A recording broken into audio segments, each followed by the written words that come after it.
All right, and lastly, on the agenda, one of the big topics of the last couple of months has been the UN, Copenhagen, climate change, and I understand that you're not quite sold. No, I think this is the biggest scam that's since the Teapot Dome.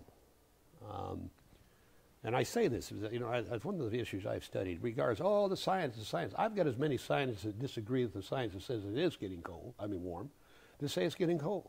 And these are good. I got them in the University of Alaska. Disagrees with a whole new report. But it's not popular, so they're not being heard. And the thing that bothers me the most, this is nothing new.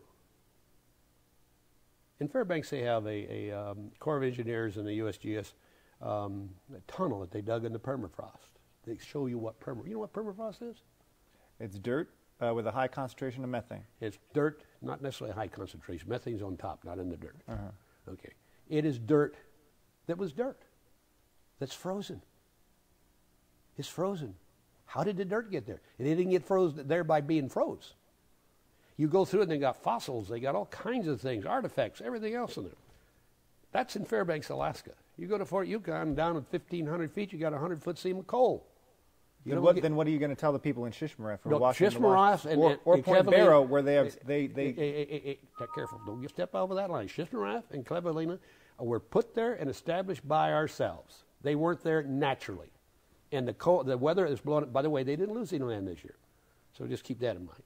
So what I'm saying is that's a natural thing. You don't stand still. We're the only creature God ever created that tries to make everything stand still. 11,000 years ago, there was no ice in the polar cap. Now check that out. Think about it. 11,000 years ago. But there was nobody here to see that, but that's what the geologists will tell you. And by the way, the polar bear survived. Now he's on the endangered species list. Just be careful of the scam. Al Gore's biggest money-make machine in the world. That's what he's done. I've spoken with the Coast Guard. Oh, yeah. I don't have a dog in this fight. I've spoken with the Coast Guard. I've spoken with Murkowski, Begich, Governor Parnell.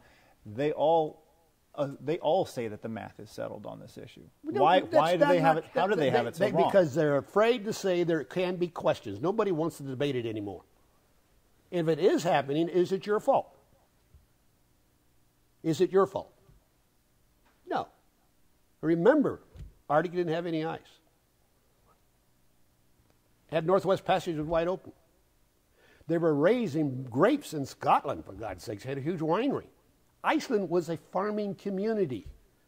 As some of the glaciers retreated, they found villages were covered with ice. There's nothing pretty about ice. Ice grows nothing.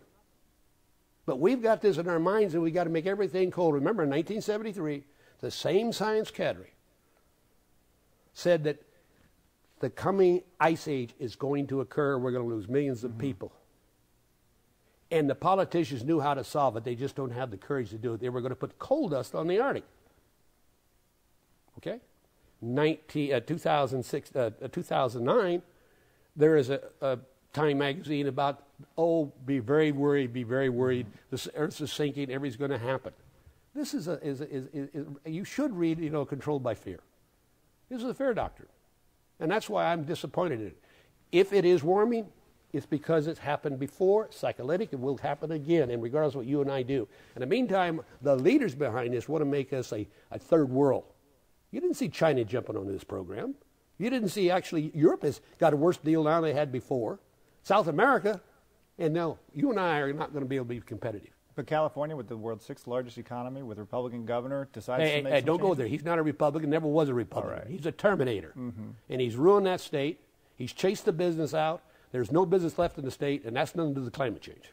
So your stance on global warming is let it be natural ebb and flow. You can adapt. We're the only creature God ever created that doesn't want to adapt.